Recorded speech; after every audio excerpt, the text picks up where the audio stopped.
चाय पे चर्चा।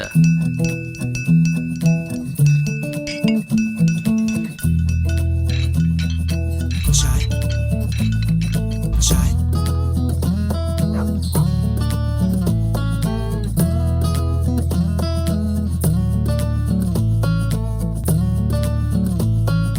चाय पे चर्चा और हमारे साथ हैं श्रद्धा सतवेड़कर और साथ में है चैतन्य पाटिल। आपका स्वागत करते हैं। बातें करेंगे थोड़ी महाराष्ट्र की और साथ में लावणी की। श्रद्धा जी, आपसे जानना चाहूँगा, ये लावणी की परंपरा महाराष्ट्र की एक तरह से पहचान मान लीजिए, कितनी पुरानी और इसमें क्या क्या चीज़ें ऐसी खास हैं? नमस्कार, मैं श्रद्धा सतवेड़कर, महाराष्ट्र मुंबई से। लावणी ये महाराष्ट्र का बहुत लोकप्रिय नृत्य है, पर ये लोक नृत्य है। उसमें लावणी में जो राजा महाराजाओं के ज़माने में, कि तब मनोरंजन का साधन नहीं था कुछ भी, तो राजा महाराजा के ज़माने में उनके मनोरंजन के लिए जो दरबार सजता था, तो उनके दरबार में उनको मुजरा प्रेजेंट करने के लिए या उनके मनोरंजन के लिए महिलाएं प्रस्तुत करती थी लावणी। तो लावणी में कई सारे प्रकार रहते हैं। जैसे लावणी मतलब क्या, श्रृंगार मतलब उसमें सजना संवरना, ये सब मतलब श्रृंगार ही, पूरा श्रृंगार मतलब जब औरत सजती है तो पूरा श्रृंगारी बन जाती है, तो वो श्रृंगारी लावणी रहती है। तो लावणी में कई सारे प्रकार रहते हैं। जैसे एक बैठकी की लावणी, पहले तो हम मुजरा करते हैं कि दर्शकों को वंदना करते हैं। मुजरा के बाद बैठकी की लावणी होती है। बैठकी की लावणी के बाद अदाकरी लावणी रहती है, खड़ी लावणी रहती है, चौखटी की लावणी रहती है, सवाल जवाब रहता है, एक सवाल करता है तो दूसरा लावणी में ही प्रेजेंट करके जवाब देता है। जुगलबंदी रहती है कि ढोलकी जो वाद्य है, लावणी का सबसे प्रमुख वाद्य है ढोलकी। ढोलकी के बिना लावणी अधूरी है। और घुंघरू, जो घुंघरू लावणी के घुंघरू रहते हैं, उसके ठेके पे ही वो प्रेजेंट किया जाता है। चैतन्य जी, आप बताएं कि ये लावणी जो इतने प्रकार बताए श्रद्धा जी ने, इनमें से सबसे लोकप्रिय प्रकार कौन से हैं? इसमें सबसे लोकप्रिय प्रकार छक्कड़ लावणी का है। छक्कड़ और बैठी लावणी। छक्कड़ लावणी में बहुत सारे प्रकार हैं। मतलब हम जो most of the time present करते हैं वो है, इसमें बहुत सारे अच्छे गाने हैं। जैसे गाड़ी आना में बुरख्याची, ये एक जो सॉन्ग है वो छक्कड़ लावणी का बहुत ज़्यादा अच्छा रिप्रेजेंट। एक इसकी कुछ पंक्ति गाकर सुनाएंगे आप? श्रद्धा जी, आप सुनाइए। गाडी आणावी बुरख्याची, बुरख्याची दोन चाकी, गाडी आणावी बुरख्याची, बुरख्याची दोन चाकी, गाडी आणावी बुरख्याची, बुरख्याची दोन चाकी, गाडी आणावी बुरख्याची, बुरख्याची दोन चाकी, छान नवी असावी गाडी, दोन बैलांची जोडी, छान नवी असावी गाडी, दोन बैलांची जोडी, गाडीवाला शौकीन ग, माझा गाडीवाला शौकीन ग, ए सरजा अरे चल, गाडी आणावी बुरख्याची, बुरख्याची दोन चाकी, गाडी आणावी बुरख्याची, बुरख्याची दोन चाकी। श्रद्धा जी, थोड़ी सी लावणिया के इतिहास के बारे में भी हमारे श्रोताओं को बताएं। लावणी मतलब पहले तमाशा में लावणी की जाती थी। तमाशा मतलब गांव में। लावणी ये खेतों से आई है। खेतों में जब हम काम करते थे तो अपने मनोरंजन के लिए थक जाते थे, तो लावणी की प्रस्तुति एक ऊर्जा लाती थी, कि देख के ऊर्जा होती थी। उसके बाद तमाशा में लावणी की जाती थी। तमाशा मतलब गांव-गांव में अपना फड़ लेके जाना। उसमें लोग को मतलब एक दो महत्वपूर्ण नाम लेना चाहूँगी मैं। एक विठाबाई नारायणगावकर और यमुनाबाई वाईकर। ये लोकप्रिय भारतीय मतलब बहुत ही फेमस डांसर थी लावणी की, जो उन्होंने तमाशा में बहुत उनका जो एक फर्ड रहता था, गांव में जाना, एक गांव से दूसरे गांव में, दूसरे गांव से तीसरे गांव में, ऐसे रोज तमाशा उनका रहता था। जो तब इतना गांव में मतलब होता था कि इतना, तब शहरों में इतना डेवलपमेंट नहीं थी कि बाबा लावणी या कोई अलग भी प्रस्तुति किया जाए। तो गांव में उनके मनोरंजन के लिए लोग अपना मतलब मनोरंजन के साधन के लिए ये लावणी करते थे। चैतन्य जी, नृत्य को भारत के बहुत सारे इलाकों में सम्मान की दृष्टि से नहीं देखा जाता, और ख़ास तौर पर महिलाओं के मामले में भी। लेकिन महाराष्ट्र में ये परंपरा रही। इसका अर्थ ये रहा कि बहुत सारी महिलाओं ने साहस करके ये प्रदर्शन किए। तो थोड़ा सा बताएं कि ये कौन कौन सी दिक्कतें थी जिसे महाराष्ट्र की महिलाओं ने ओवरकम किया और अपनी इस परंपरा को जीवित भी रखा और आगे बढ़ाया। फर्स्ट ऑफ ऑल इस बात में महाराष्ट्र के महिलाओं ने अपने परिवार से जूझ दी। मतलब बहुत सारी महिलाएं थी जिनको घर से ही सपोर्ट नहीं था कि हम बाहर जाके कुछ प्रेजेंट कर रहे हैं, तो उनको घर से सपोर्ट नहीं था। उनका काम था सिर्फ चूल्हा और बच्चों को संभालना।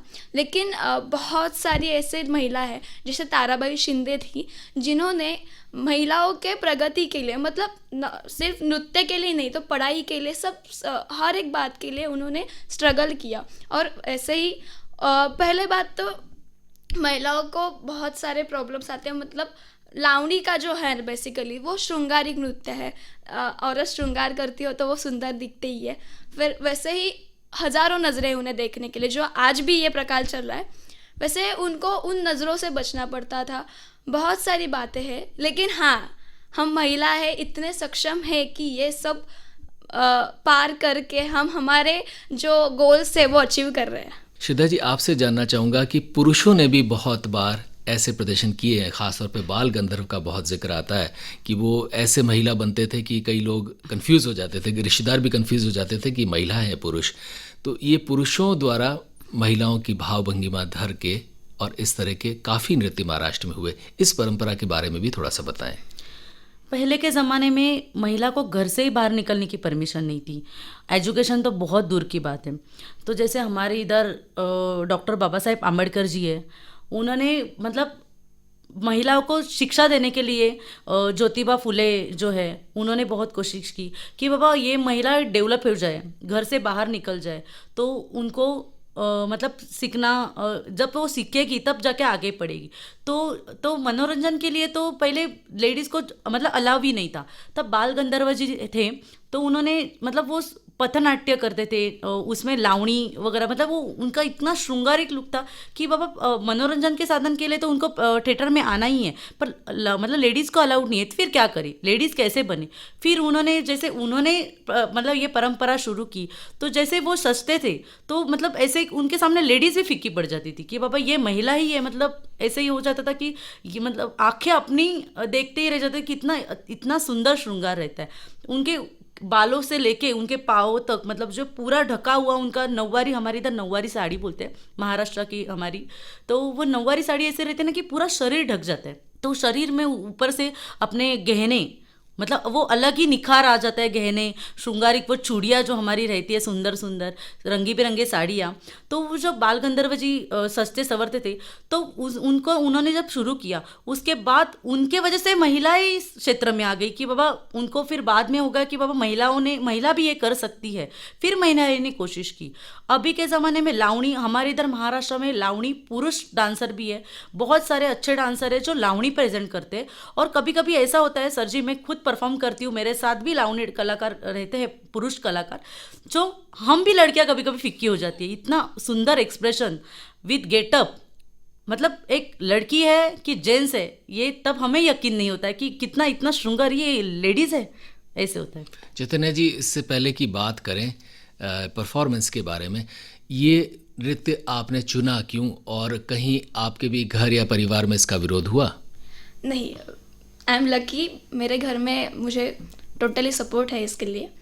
और मैंने ये नृत्य चुना क्योंकि इसमें एक्सप्रेशंस जो है, अदाकारियाँ जो है, वो हर एक लड़की चाहती है कि हम भी सुंदर दिखे।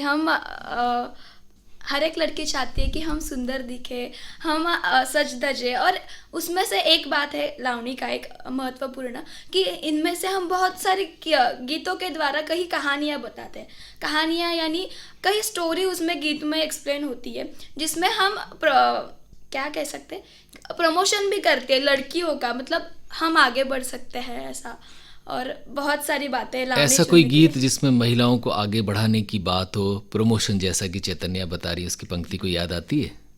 तरुणपणाच्या रस्त्यावरचं पहिलं ठिकाण नाक्याचं, अन 16वं वरीस धोक्याचं ग, 16वं वरीस धोक्याचं, 16वं वरीस धोक्याचं ग, 16वं वरीस धोक्याचं।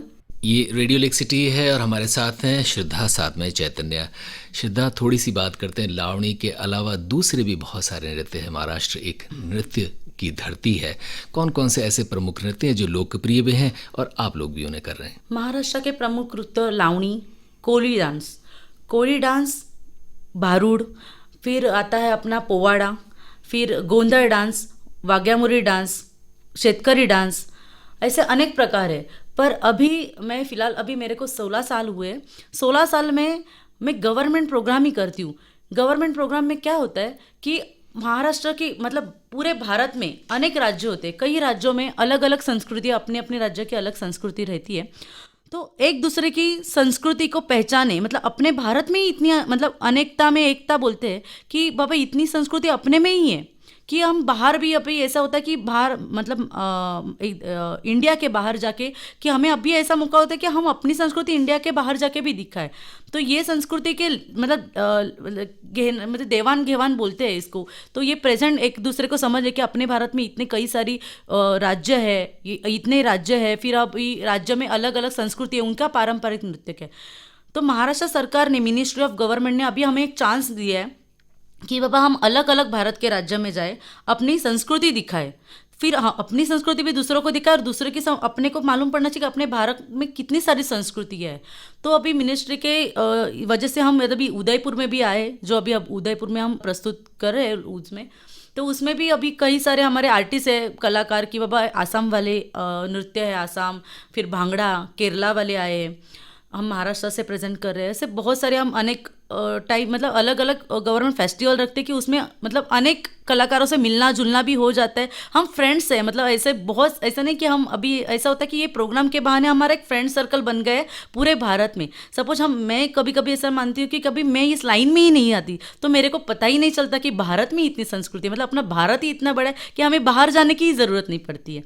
चैतन्य जी, आपसे जानना चाहूँगा कि इतने सारे परिधान और सौंदर्य से जुड़े हुए ये नृत्य, तो कौन कौन सी ऐसी चीज़ें, कौन कौन से ऐसे गहने, कौन कौन से ऐसे वस्त्र हैं जो इस नृत्य और ख़ास तौर पर महाराष्ट्र की पहचान है?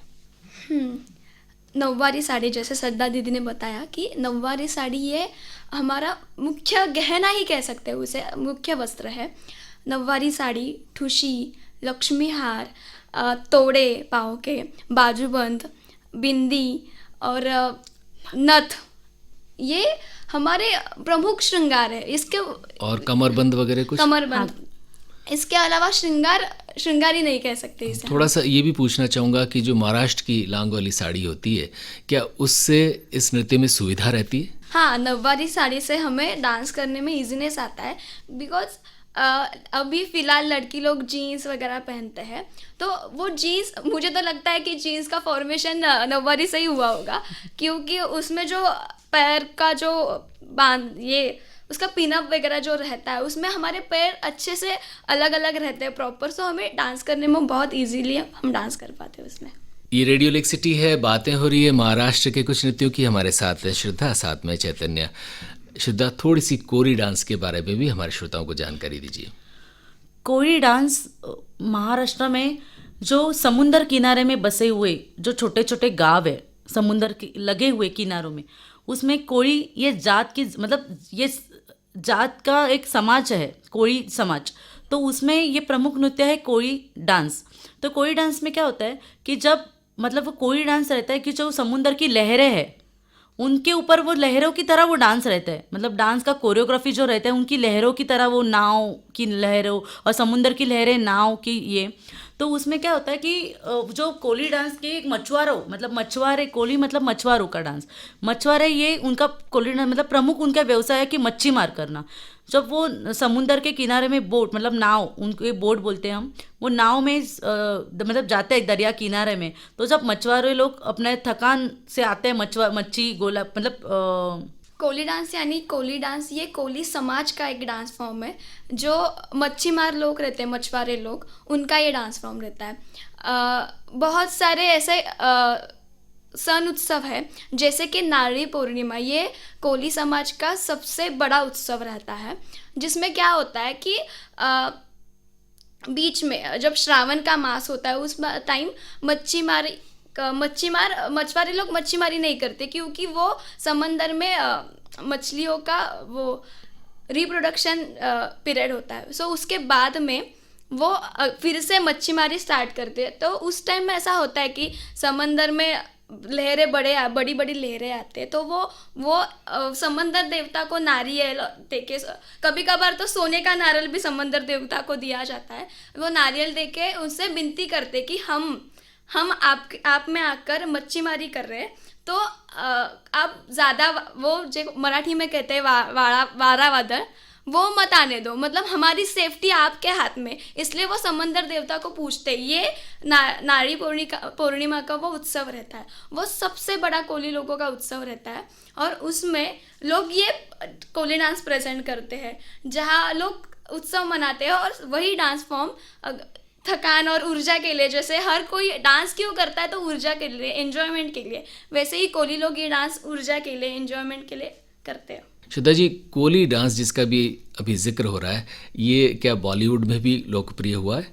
हाँ जी, बॉलीवुड में मतलब मतलब फेमस सुपरस्टार जिन्हें हम बोलते हैं माधुरी जी, उन्होंने भी एक मतलब गाना किया था, हमको आजकल है। उन्होंने पंक्ति सुनाएंगे? हाँ। हमको आजकल है इंतजार, कोई आए लेके प्यार। ये रेडियो लेक सिटी है, बातें हो रही है महाराष्ट्र के कुछ नृत्यों की। हमारे साथ हैं श्रद्धा और साथ में है चैतन्य। श्रद्धा, जाते जाते उदयपुर के लोग ये प्रोग्राम सुन रहे हैं, तो उदयपुर के लोगों के बारे में और उदयपुर के शहर के बारे में क्या कहेंगी? मैं उदयपुर में कई बार आ चुकी हूँ, पर ज़्यादा घूमी नहीं हूँ, क्योंकि क्या होता है, प्रोग्राम के बहाने ही आने का मौका मिला है उदयपुर में। पर मैं लास्ट ईयर ही शिल्पग्राम महोत्सव में आई थी। शिल्पग्राम में मतलब उधर बाजू में एक बहुत बड़ा तालाब है, वो देख के मतलब ऐसा लगा, मैं मतलब अभी मैं ग्रुप को लेके आ रही थी, मैं बोली बाबा वो तालाब में हमें जाना है, मैं किधर नहीं। और इधर के मतलब इतना शॉपिंग के लिए भी क्रेजी है, इधर अलग अलग पहनाव, मतलब अलग अलग तरीके का पहनाव, इतने गहने उनके, और सजना संवरना, मतलब वो श्रृंगारिक जो घाघरा उनका रहता है, वो ऐसे लगती है। हमने अभी क्या किया था उदयपुर, अभी इसके पहले हम जोधपुर गए थे, अभी जस्ट रिसेंटली जोधपुर से होके आया हम। तो उधर हमने इतना है कि हमने खुद वो पहना और हमने फ़ोटो खींचे। मतलब एक अलग सा एक क्रेज़ ही आया कि नहीं हमें राजस्थानी गेटअप पहनना है। वो उनकी पगड़ी जो रहती है, तो वो जो पगड़ी, उनकी बड़ी बड़ी मूछें, ऐसे लग रहा कि हमें नकली मूछें लगानी पड़ी कि बाबा हमें मूछें दिखानी है। आप क्या कहेंगी चैतन्य? उदयपुर वैसे तो पूरा राजस्थानी, उदयपुर, जोधपुर, जैसलमेर, बहुत सारे राजस्थान ये विविधताओं से भरा है। बहुत सारे टूरिस्ट प्लेस है यहाँ पर। वैसे ही हम अभी उदयपुर आए हैं, तो उदयपुर में भी बहुत सारे टूरिस्ट प्लेस है। लेकिन उससे ज़्यादा ना हमें उदयपुर की गलियों में ही मज़ा आ रहा है, क्योंकि वहाँ के लोग, उनका हमसे बात करना, कि उनका पोलाइटनेस, वो प्यार है ना, जो वो हमें बहुत अच्छा लगता है। शॉपिंग का बोले, जैसे दीदी ने बताया ही हमें कि यहाँ के हर एक चीज़ में यूनिकनेस है, उनका कुछ तो अलग ढंग है। वो कठपुतलियाँ जो उदयपुर की और पूरे राजस्थान की जो शान कह सकते हैं, वो कठपुतलियाँ, मतलब यहाँ के लोग, कठपुतली का डांस, वो कठपुतलियाँ हो, हम सबको बहुत अच्छा लगता है कि कठपुतली के जैसे प्यारा ही है उदयपुर।